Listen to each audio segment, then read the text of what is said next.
Paul Václavic, Lo malo de lo bueno o las soluciones de Hécate. Capítulo 3. Lo malo de lo bueno. Si algo es malo, su contrario será bueno.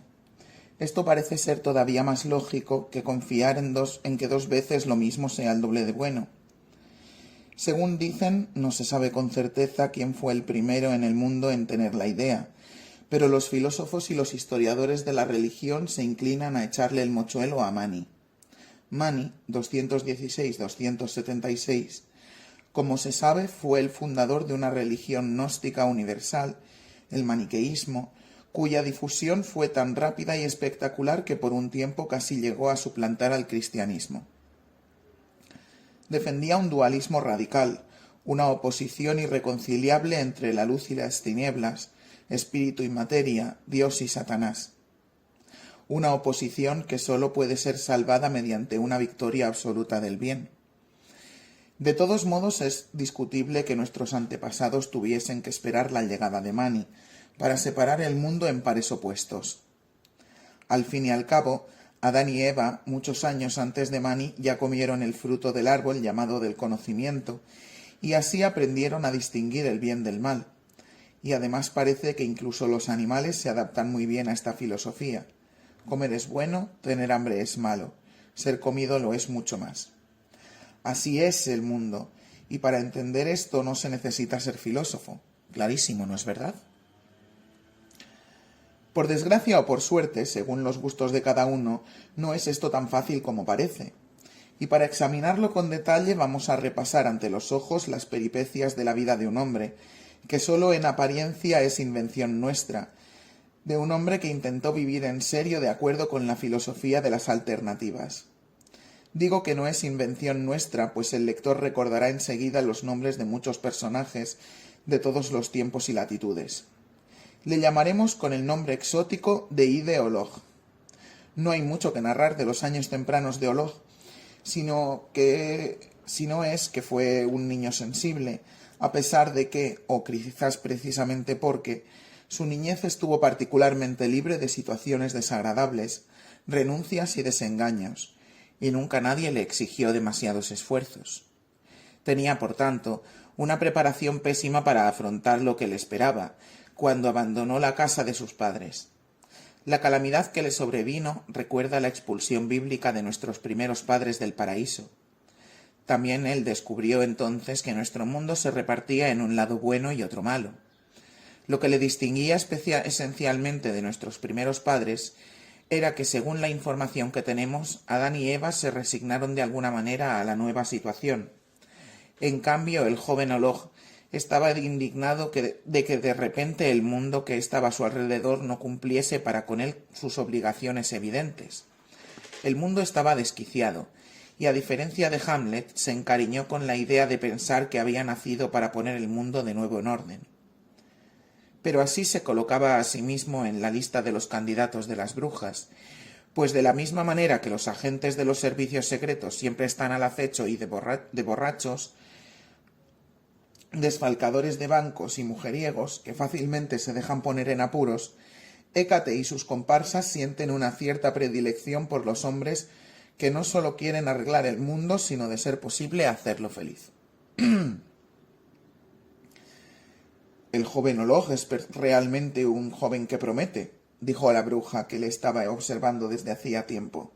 Imaginaos que hoy tuvo un ataque de furia, porque en la oficina de correos se le dijo con malos modos que hiciese el favor de ponerse a la cola como los otros.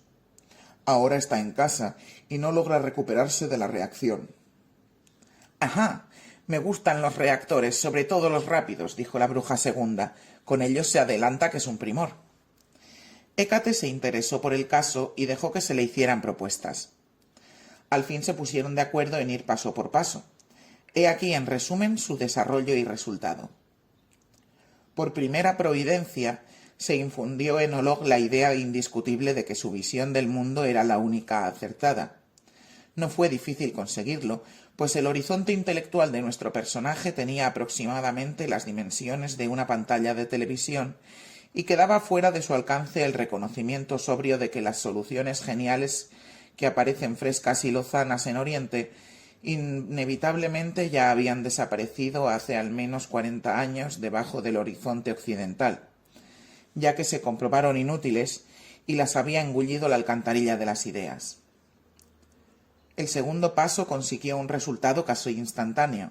Le asaltó a Olog la pregunta de por qué solo él veía tan claro los males del mundo, mientras los otros vegetaban apáticos y resignados con la situación. Sin duda algún poder tenebroso andaba suelto en el asunto y... Un momento, por favor. Sí, ya lo tengo. Un poder tenebroso que mistificaba a la humanidad. Y ahora el fenómeno tenía un nombre, y como tenía un nombre era un fenómeno real cuya existencia se podía comprobar. ¿O es que acaso piensa usted que hay nombres sin las cosas correspondientes que denominan?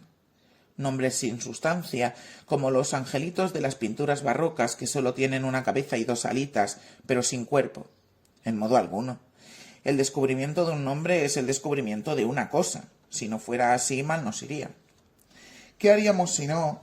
Sin éter, sin flogisto, sin radiación terrestre, sin influjos de los planetas, sin esquizofrenia, frenología, caracteriología, numerología.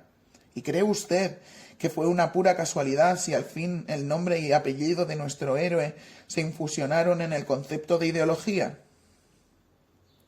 Pero ahora ya nos adelantamos a los acontecimientos.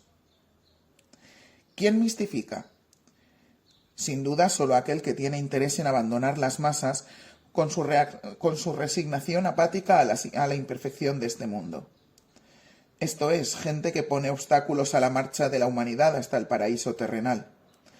¿Quién obra así y dónde se le puede encontrar? Como se sabe, es difícil encontrar a alguien si no se tiene la menor idea de su paradero. Por esto le pareció a Olog que era mucho más sencillo ir directamente a la gente, movilizarla, abrirle los ojos a la verdad. Ya ve usted de qué manera Olog dominaba el arte de pensar en pares opuestos, verdadero y falso, feliz e infeliz, activo y pasivo, libre y esclavo, y sobre todo, bueno y malo. Que no se me interprete mal, por favor. Olog era un simple iluso, quería conseguir el bien y la felicidad y lo quería para todos, también para aquellos que todavía no lo habían comprendido. Pero con esto había llegado al punto a partir del cual el desarrollo ulterior de las cosas toman su propia dinámica, de manera que entre Olog y Macbeth ya no había ninguna diferencia digna de consideración. Naturalmente, Olog todavía no se abría paso en medio de sangre, mientras que Macbeth al parecer no tenía convicción alguna en haber sido elegido. Macbeth no era ningún ideólogo, sino solo un tirano hambriento de poder y seguridad. Pero ¿cómo es posible que Olog llegara tan lejos en su convicción de tener una misión que cumplir en este mundo que hasta colocó una bomba con un mecanismo de relojería en el restaurante repleto de gente de una estación de tren y que al explotar causó varios muertos y muchos heridos? En este punto es preciso que incluya en mis consideraciones un elemento que hasta ahora no había mencionado para nada. Puede que el lector tenga la impresión de que Hécate administra a sus tenebrosas soluciones clarifinantes a un mundo desamparado e indefenso que recapacita sobre sus propias catástrofes cuando ya es demasiado tarde. En El hombre honrado y los incendiarios, Max Frisch llama a esto estupidez, ahora inextinguible, se torna en destino. Hay individuos que se las arreglan para ver las cartas que juega Hécate y que intentan desbaratar su juego. En el curso de mis informes sobre casos ya vamos a conocer muchos de estos lobos con pieles de ovejas. Uno de ellos, por ejemplo, es Hermann Lübbe, que identificó el mecanismo por el que uno se autoriza a sí mismo a hacer uso de la violencia. Él nos hace más comprensible el acto terrorista de Olog que era por amor a la humanidad.